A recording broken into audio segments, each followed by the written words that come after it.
Amados irmãos, eu quero desejar a todos a graça e a paz de nosso Senhor e Salvador Jesus Cristo. Este é um momento sempre especial pelo fato de podermos não apenas celebrar a ressurreição do nosso Salvador, mas, neste dia, de uma maneira especial, celebrarmos a ceia do Senhor. Eu quero, a princípio, ler convosco o Pacto de Igreja.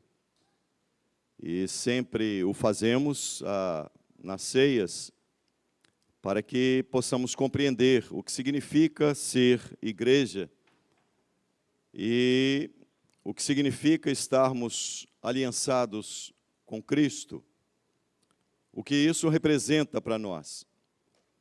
E é importante que cada irmão compreenda, você foi inserido na família de Deus, Deus desejou relacionar-se conosco através de pactos, através de alianças,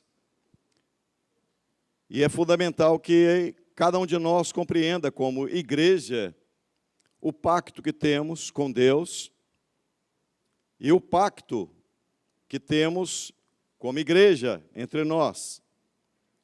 Então, por gentileza, acompanhe comigo a leitura que farei, Pacto de Igreja.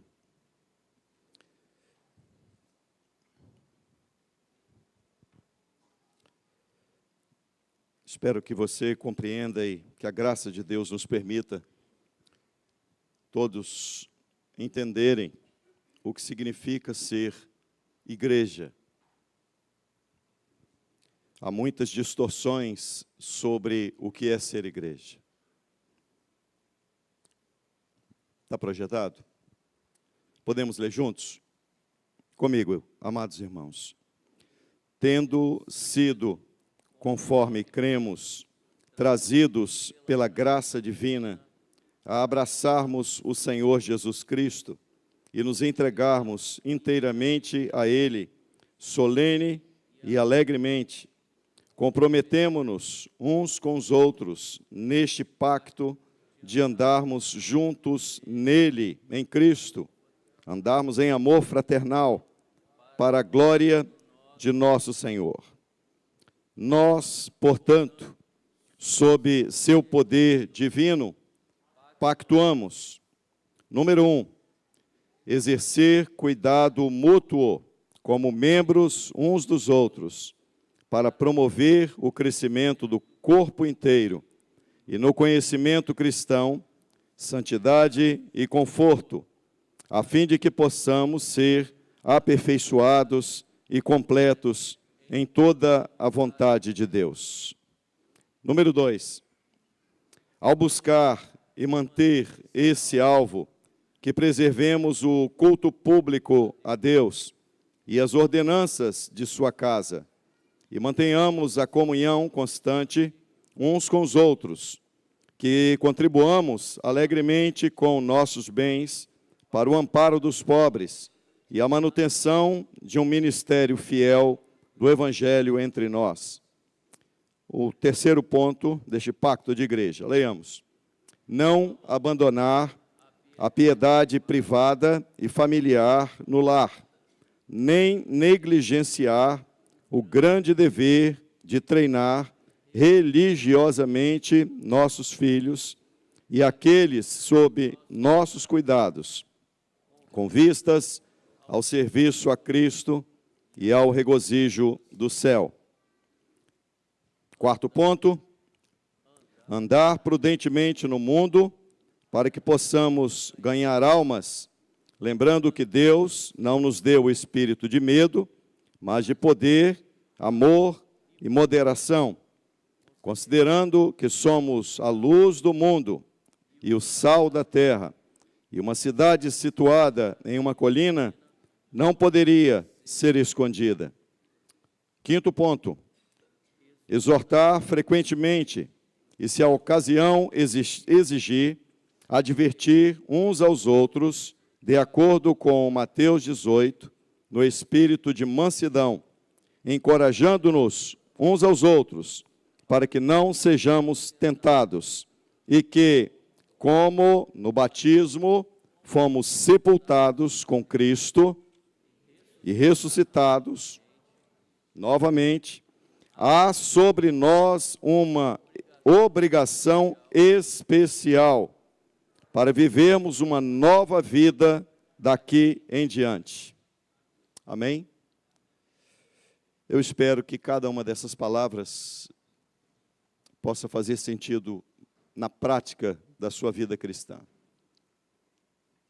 Precisamos abandonar com urgência a vida superficial, de um evangelho superficial.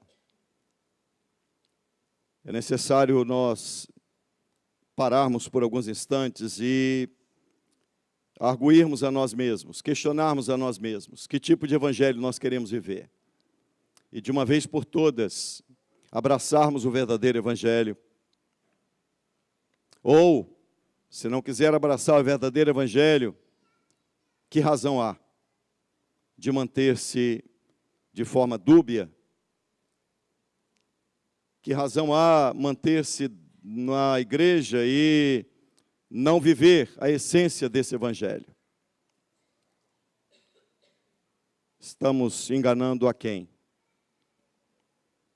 A nós mesmos, unicamente a nós mesmos. Eu quero aproveitar para fazer essa oração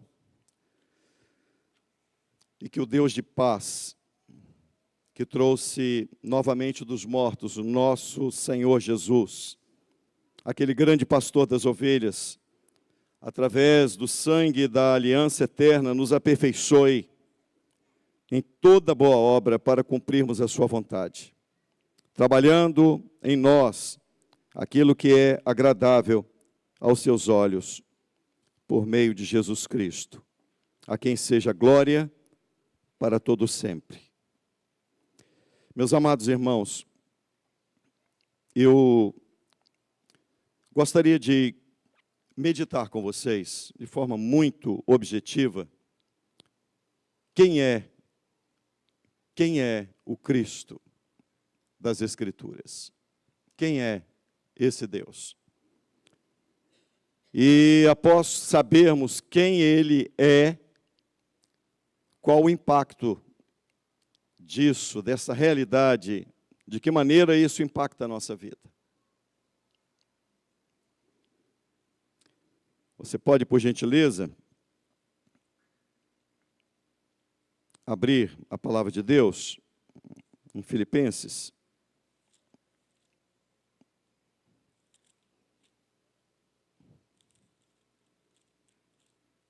capítulo 2.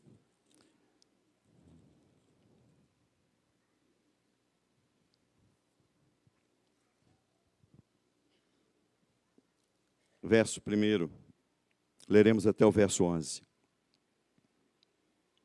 Mantenha sua Bíblia aberta e faremos a leitura, tratando dos versículos à medida que formos lendo.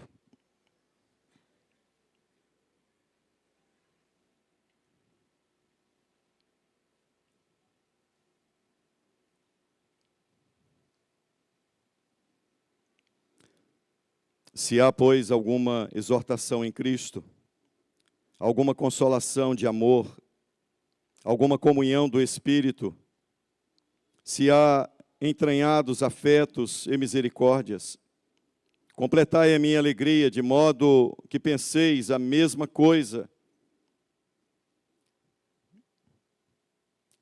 Faça uma reflexão.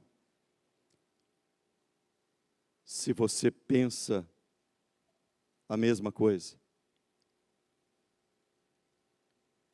Paulo está dizendo à igreja de Filipos que se há alguma exortação em Cristo, se, é uma condição. Se há alguma consolação de amor, se há comunhão do Espírito, isto é, se isso existe na sua vida, então Paulo está dizendo, completai a minha alegria de modo que penseis a mesma coisa, tenhais o mesmo amor, sejais unidos de alma, tendo o mesmo sentimento. A ênfase deste versículo é a unidade. E logo em seguida, no verso 3, então Paulo vai dizer: não façais por partidarismo ou vanglória, mas por humildade, considerando cada um os outros superiores a si mesmo. O que Paulo está enfatizando é que a igreja de Cristo, ela é una. Ela tem o mesmo sentimento, ela tem o mesmo coração, ela tem o mesmo propósito, ela tem uma única direção. Essa igreja, ela está unida em amor.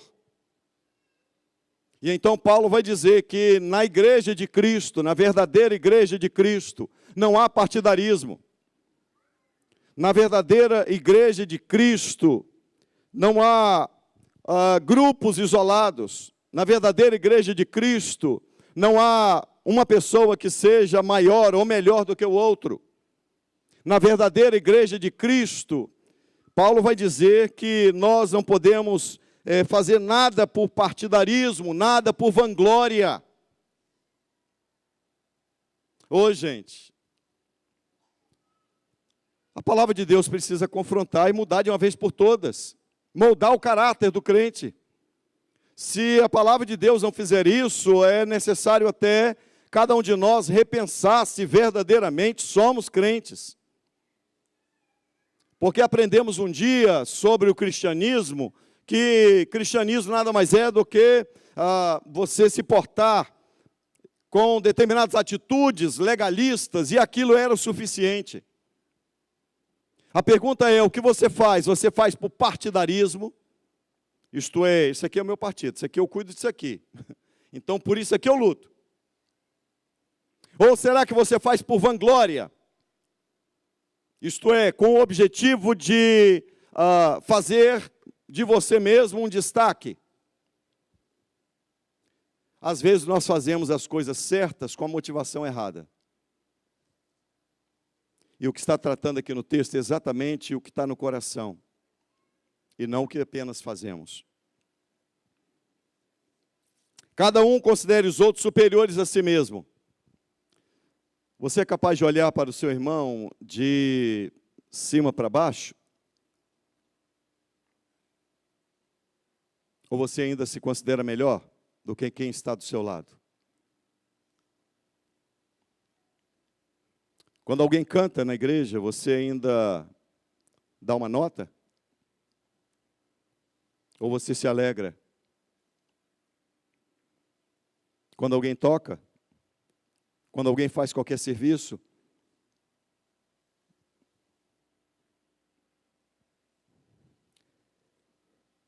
Considere os outros superiores a si mesmo. Paulo está dizendo: olhe o seu irmão de baixo para cima e não de cima para baixo. E ele vai dizer exatamente o motivo pelo qual.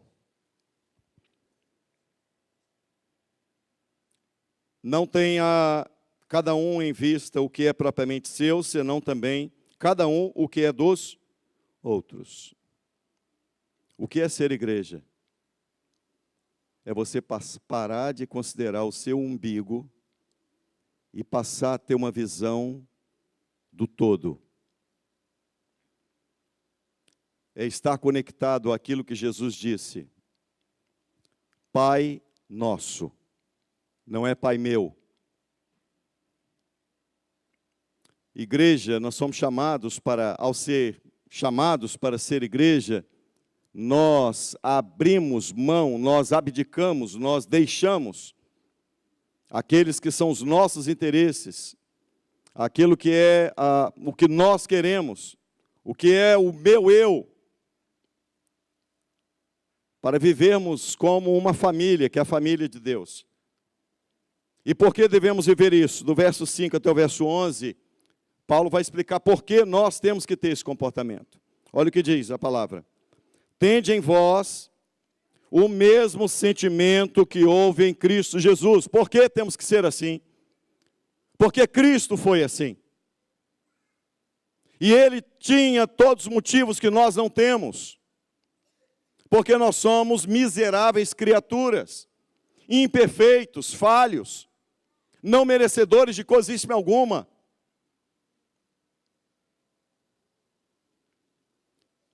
Você quer identificar um ambiente onde Cristo não está presente? É você ver uma pessoa sendo considerada melhor do que a outra.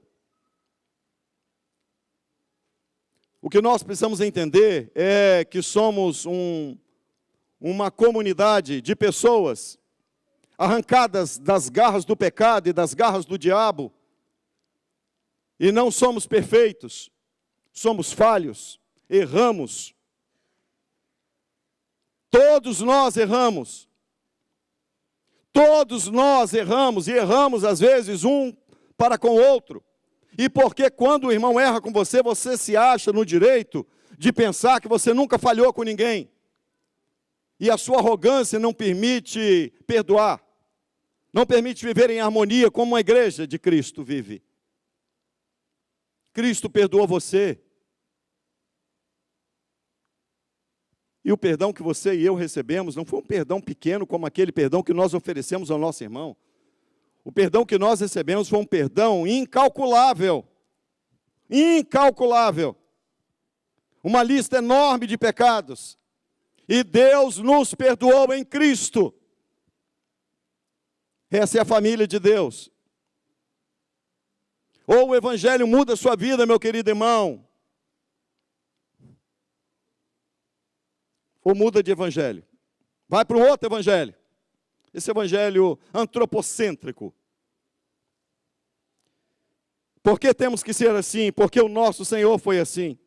E Paulo vai dizer a postura de Cristo, que subsistindo em forma de Deus, isto é, sendo Deus, tendo a natureza de Deus, tendo a mesma substância de Deus, sendo coeterno, subsistindo em forma de Deus, não julgou por usurpação o ser igual a Deus. Lembram-se de uma pessoa, qual personagem bíblico que vocês podem se lembrar, que desejou ser mais? Quem? Gênesis. Qual é a proposta do diabo? Pense em você, seja mais do que você é, come do fruto, você vai ser igual a Deus. Qual é a proposta de Deus? Aquele que se humilha será exaltado. Aquele que se exalta será humilhado. Aquele que pensa ser alguma coisa, vai ser pisado. O reino de Deus está de ponta cabeça. Cristo, sendo Deus, não usurpou o ser igual a Deus, em forma de Deus. Ele é Deus. E ele não desceu dos palácios da glória, bateu no peito e disse assim: olha, comigo aqui é o seguinte, hein? Cada um aqui faz do jeito que eu estou mandando, e eu sou Deus. Foi assim? Não foi. Antes a si mesmo se esvaziou. Eu não sei se você se esvazia, mas é necessário. Assumindo a forma de servo. Só que esse esvaziamento de Cristo foi o maior de todos os esvaziamentos. Assumindo a forma de servo, tornando-se semelhante aos homens e reconhecido em figura humana, a si mesmo se humilhou, tornando-se obediente até a morte, morte de cruz. Esse texto é um V. Ele desce dos palácios da glória, se faz homem, já é humilhante para um Deus eterno, infinito, perfeito, se humilhar à condição de homem, pois ele se humilhou à condição de servo, e ele obedeceu em tudo, desceu em obediência para cumprir a vontade do Pai, de resgatar pecadores através da sua morte vicária na cruz. Ele desce, desce, desce, desce. E agora do versículo em diante começa a sua subida. Pelo que também Deus o exaltou sobremaneira e lhe deu o nome que está acima de todo nome, para que ao nome de Jesus se dobre todo joelho nos céus, na terra e debaixo da terra, e toda língua confesse que Jesus Cristo é o Senhor, para a glória de Deus Pai. Aquele que desceu e desceu e desceu e desceu, Deus o exaltou, o exaltou, o exaltou, e lhe deu um nome que é sobre todo o nome. Todo o nome. O reino de Deus está de ponta cabeça, gente. Então tira a altivez do coração, deixa o Espírito Santo mudar você de uma vez por todas. Que coisa difícil, rapaz. Toda hora um nariz empinado, toda hora é Esse Deus assumiu um compromisso com o Pai e cumpriu a sua missão. E a pergunta que eu vos faço, você como igreja, cumpre a sua missão? Existe uma missão para a igreja, você cumpre? Será que nós somos igreja?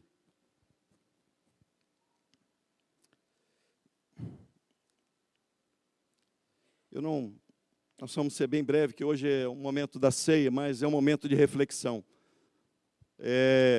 Cear, assentar-se à mesa, banquetear-se com Deus neste sacramento da ceia, é algo fundamental. E nós só podemos nos cear se nós estivermos ligados a Cristo. Se houver em nós o mesmo sentimento que houve em Cristo, se nós tivermos com o mesmo sentimento que houve nele, nós nos sujeitaremos a toda a vontade do Pai, para que na nossa obediência Deus seja glorificado. Que Deus te abençoe e que este momento, esta ceia, seja uma ceia para refletir se você se porta como Cristo, se você considera os outros superiores a você, se as coisas que você faz na igreja é por partidarismo ou por vanglória, é para receber aplauso e glória. Se você, sabendo que você, igreja, tem uma missão a ser cumprida, se você ignora isso e simplesmente entra e sai da igreja como entrando e saindo num self-service do McDonald's. Igreja não é um ambiente de self-service. Igreja não é um ambiente para você entrar, pegar o seu lanche, se alimentar e ir para casa. Igreja é um ambiente onde aqueles que foram resgatados por Deus, eles se doam, eles se entregam, porque melhor é dar do que receber. Eles entenderam que temos uma missão. Deus não apenas nos salvou, Deus disse, vocês têm uma missão. E qual é a missão de vocês? Vocês precisam de fazer discípulos. Vocês precisam de cumprir a missão.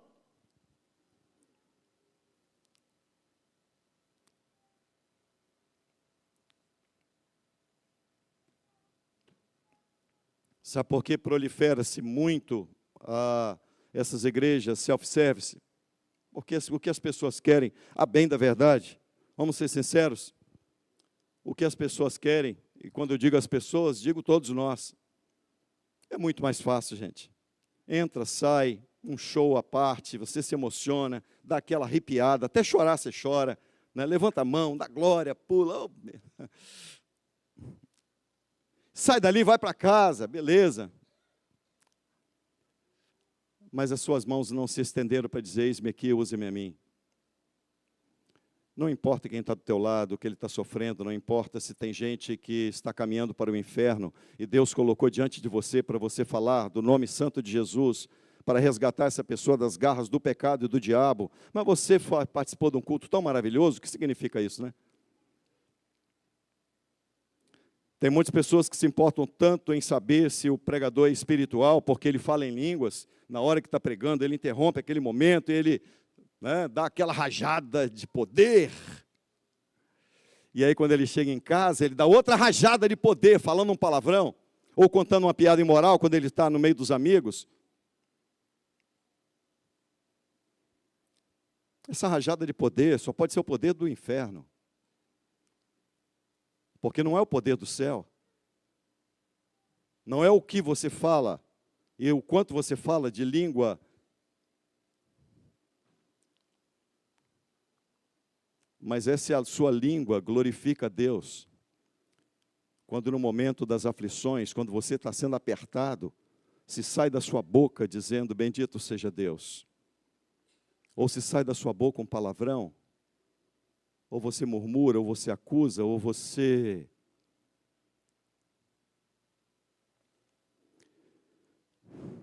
Examine-se, pois, o homem a si mesmo, e assim coma deste pão e beba deste cálice. Vamos participar da ceia? Eu quero, ao final dessa participação da ceia, a pedido do nosso querido Júlio Storck, ele e Rebeca estão fazendo 30 anos de casados. E Júlio disse que comprou uma aliança e gostaria muito de participar. Rebeca está assustada. Está só olhando para ele. Arregalando o olho, olhando para o marido.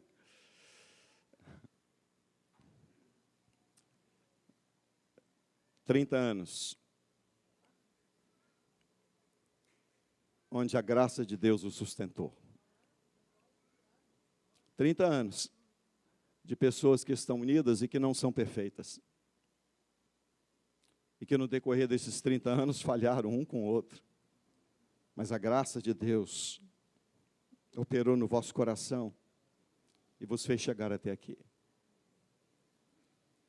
Pare de achar que igreja é a igreja dos perfeitos. A igreja é formada, sabe o que, gente? Me perdoe a palavra. Igreja é formada por gente requinguela, igual cada um de nós aqui.